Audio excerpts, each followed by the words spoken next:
Isang mapagpalang araw sa ating lahat. Ako po si Zarines Paloma at ngayon ilalahad ko ang aking lipunan para sa daily devotion na pinamagat ng Forgiveness Has No Limit.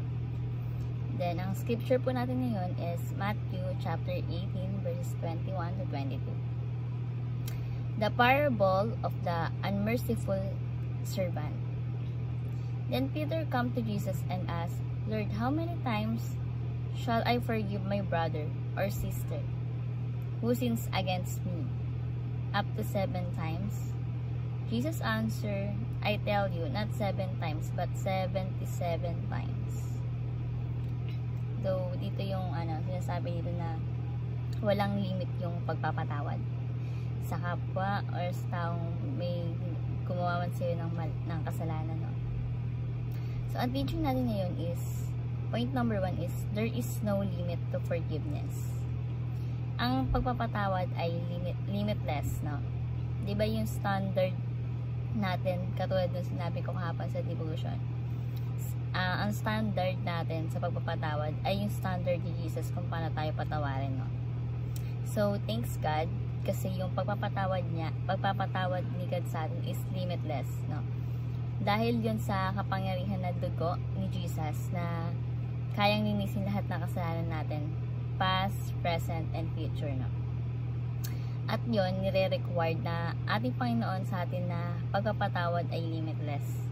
So, ang pagpapatawad daw ay walang limit. Like, hanggang 7 times, 8 times, wala daw ganun, no? Limitless, kumbaga. Hindi limitado yung pagpapatawad. Point number 2 is, there's no sin that we should not forgive. Sinasabi dito na walang kasalanan na pwedeng gawin sa atin ng kapwa natin na hindi natin pwede patawarin. So sino dito yung na hirap magpatawad, no? Kahit maliit na kasalanan or malaking kasalanan man yan, parang ang hirap magpatawad sa tao ang gumawa sa atin ng kasalanan, no? Lahat naman tayo siguro or yung iba sa atin is hirap magpatawad. Lalo na kung matindi talaga yung kasalanan na ginawa. Let's say, kahit gaano pa kasakit yung nagawa sa atin ng kapwa natin, like,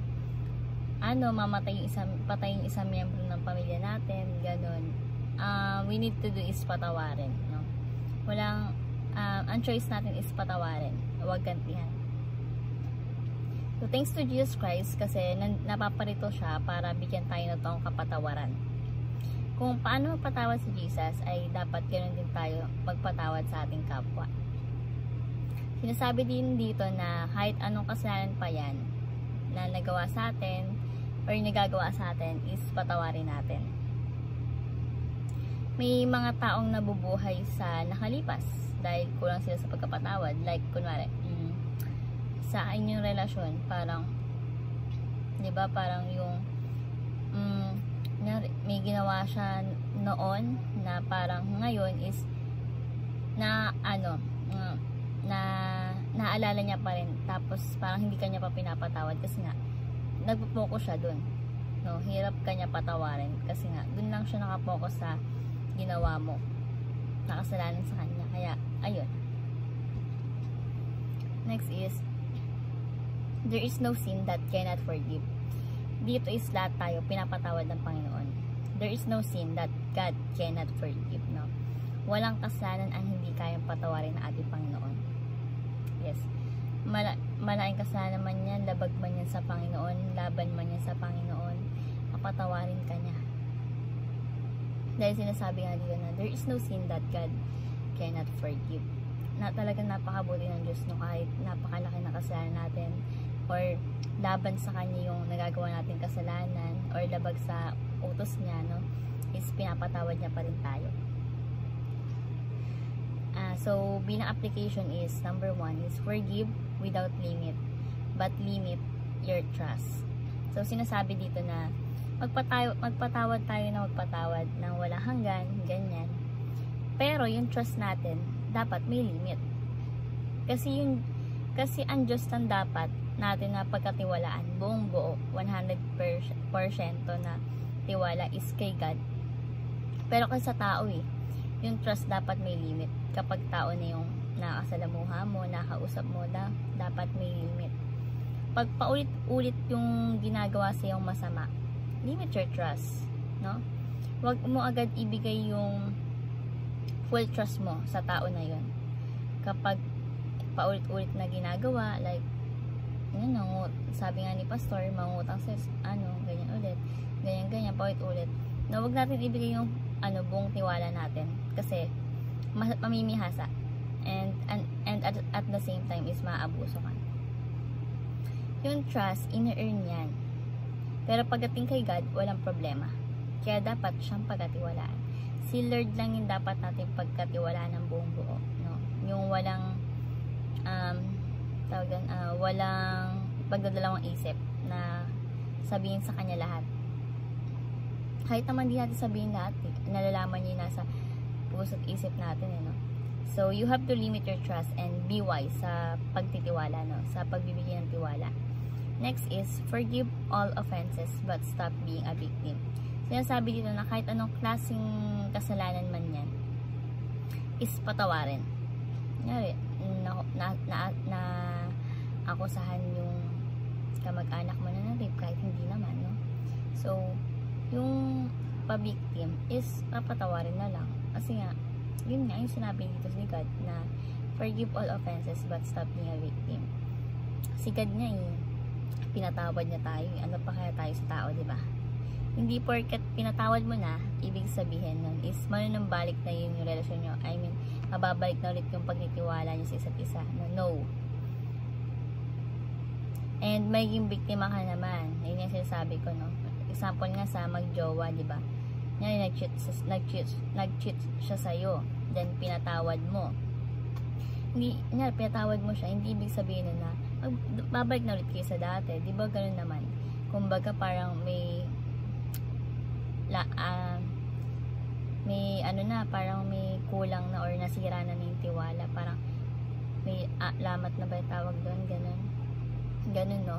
Hindi porket pinatawad mo na is kayo na ulit. Kumbaga, ganun na ulit yung pakikitungan sa isa't isa katulad yung dati, which is no. Yung ganong klaseng kasalanan, kung ikaw ay Kristiyano, is papatawarin mo. But stop being a victim. Ayun yung sinasabi dito. Ang sasabi ko, hindi porket pinatawad mo na is babalik na yung dati yung relasyon, which is no. You have to limit your trust and stop being a victim. Huwag ka na magpabiktima ulit. Ayun yung sinasabi dito. And lastly is forgive and work towards full restoration. Hindi naman anytime is di mo talaga ibibigay yung trust mo. Ikaw, pag nagmamahal ka, di ba? Hindi na habang buhay, hindi na ako magtitiwala dyan. Di ba yung gano'n? Kung talaga naman nagisisi na siya, yung taong gumawa sa atin ng kasalanan, is patawarin natin and work together towards full restoration na someday is manumbalik yung relationship, no? Like for example, yung sa inyong magjowa. Nag-cheat siya sa'yo.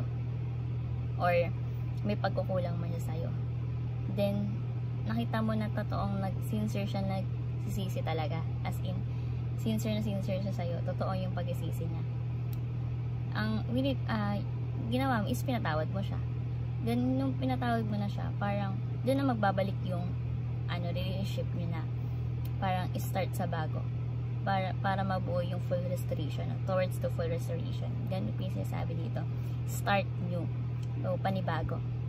Kumbaga, wag mo na paulit-ulitin yung ginawa niya in the past.